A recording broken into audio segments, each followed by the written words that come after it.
ఇక్కడ చూసినట్టయితే బాధితురాలిది కూడా అంటే ఆమె ధైర్యం లేకనా లేకుంటే ఏ విధంగా చెప్పలేదో ఒకసారి బాధితురాలు కూడా మనం అడుగుదాము. అంతకంటే ముందుగా ఆ ఆమెతో వచ్చిన దళిత నాయకులు కూడా మనతో ఉన్నారు. ఎంఆర్పిఎస్ నాయకులు అండ్ బిఆర్ఎస్ రాష్ట్ర సమితి నాయకులు కూడా మనతో ఉన్నారు.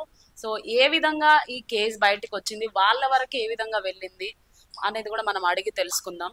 దళిత నాయకులు, ఎంఆర్పిఎస్ లీడర్, బిఆర్ఎస్ రాష్ట్ర బహుజన సమితి నాయకులు కూడా మన మధ్యలో ఉన్నారు. అసలు ఈ కేసు వాళ్ళ వరకు ఎట్లొచ్చింది, ప్రియాంక ఏమవుతుంది, ప్రియాంక బాధ ఏం చెప్పుకుంది, వాళ్ళు కూడా మన మధ్యలో ఉన్నారు. అడిగి తెలుసుకుందాం.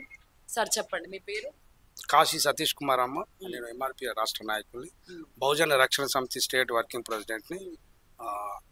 నిన్న 2 days క్రితము కజిన్ సిస్టర్ అవుతుంది ప్రియాంక, తను ఫోన్ చేసింది. నేను ఊర్లో లేనప్పటికీ, మీటింగ్స్లో ఉన్నప్పటికీ, అన్న ఇట్లా అవుతుంది, కొంత అరాచ్మెంట్ జరుగుతుంది, నా మీద చాలా ప్రెషర్గా పిచ్చి పిచ్చి బూత్ మెసేజ్లు పెడుతున్నారు పై అధికారులు.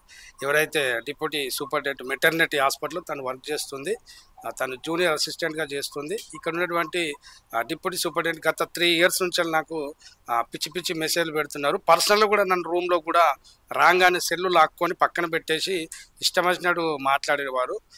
గతంలో కూడా మెసేజ్లు పెట్టి ఇమీడియట్లీ తీసేసేవాళ్ళు. రూమ్కి రమ్మని ఇష్టమైన బూతులుగా మెసేజ్లు పెడుతున్నారు. దీన్ని మరి మీరు పై అధికారులకు చెప్తే కూడా పై అధికారులు కూడా వాళ్ళందరూ ఒకటే అని చెప్పేసి తను చెప్పలేదని చెప్పింది. ఈ 2 days క్రితమే చాలా న్యూసెన్స్గా ప్రవర్తించారు గ్రూప్లో. ఫస్ట్ ఆఫ్ ఆల్ వీళ్ళ గ్రూప్లో, డిపార్ట్మెంట్ గ్రూప్లో కూడా తనే ఫస్ట్ మెసేజ్ పెట్టి ఇష్టాన్ని రకంగా మెసేజ్ పెట్టడం, తర్వాత తను చేసిన రికార్డు కూడా ఎంబటే గ్రూప్లో పెట్టడం జరిగింది. ఫస్ట్ ఆఫ్ ఆల్ అతను ఒక అధికారి అయ్యుండి ఒక దళిత మహిళ ఉద్యోగురాలైనటువంటి ప్రియాంక మీద అట్లా గ్రూప్లో పెట్టడం అది కరెక్ట్ కాదు.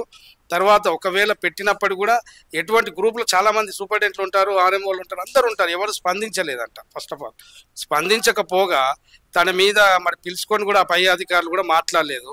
పై అధికారులు గ్రూప్లో చూస్తారు, పిచ్చి పిచ్చి మెసేజ్ పెట్టిన ఎందుకని ఇమీడియట్లీ పిలిచి తీసుకోవాల్సిన బాధ్యత సూపరింటెండెంట్ మేడం గారు ఉంటుంది. ఇక్కడ సూపరింటెండెంట్ మేడం గారు కానీ ఆర్ఎంఓ కానీ ఇక్కడ మహిళా అధికారులు అయినప్పటికీ కూడా ఇక్కడ ఉన్నటువంటి మరి పై అధికారులా తెలియదు, మా దళిత మహిళా ఎంప్లాయీస్ మీద ఇట్లా 3 సంవత్సరాల నుంచి మానసికంగా మరి గురి చేస్తున్నటువంటి డిప్యూటీ సూపరింటెండెంట్ షకీల్ గారి మీద చర్యలు ఇప్పుడు తీసుకోలేదు.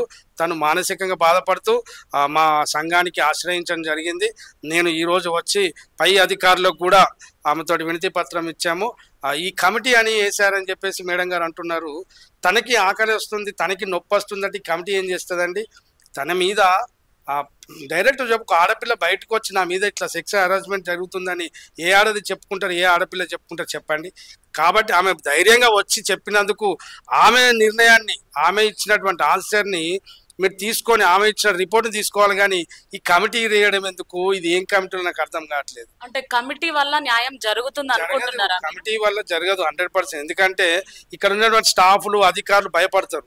ఎందుకంటే రేపు నా ఉద్యోగం పోతుందనో, నా పేమెంట్ ఆపుతారనో, లేదా నా మీద రిమార్క్స్ ఇస్తారనో, తర్వాత ట్రాన్స్ఫర్ చేస్తారని ఇక్కడ ఉన్నటువంటి సిబ్బంది అంతా ఏకపక్షంగా మాట్లాడతారు. ఆ అమ్మాయికి మాత్రం ఖచ్చితంగా అన్యాయం జరగదు. కానీ పై అధికారులు కూడా ఈరోజు మేము అప్పీల్ చేసుకున్న అమ్మాయిని తీసుకెళ్ళి ఒక దళిత ఉద్యోగి మీద కావాల్సుకొని అరేంజ్మెంట్ చేస్తున్నారు. ఇక్కడ అధికారులు అందరూ, సిబ్బంది కూడా ఆమెకి ఎవరు సపోర్ట్ చేయలేదు. ఈ కమిటీలు ఎందుకయ్యా? తనే ఓపెన్గా చెప్తుంది కదా, నా మీద అరేంజ్మెంట్ చేశారు, విత్ ప్రూఫ్ తోటి మెసేజ్లు ఉన్నాయని చెప్పిన తర్వాత ఇమీడియట్లీ యాక్షన్ తీసుకోవాలి. కానీ ఈ కమిటీ కాకపోతే ఇంకొక కమిటీ అని చెప్తే అట్లా మరి సాగంపది చేసుకొని ఒక దళిత మహిళా ఉద్యోగం మీద న్యాయం ఎప్పుడు జరుగుతుందని మేము అడుగుతున్నాం. ఒకవేళ న్యాయం జరగని పక్షంలో SC ST కమిషన్లో కూడా మేము రిపోర్ట్ చేయడానికి సిద్ధంగా ఉన్నాం.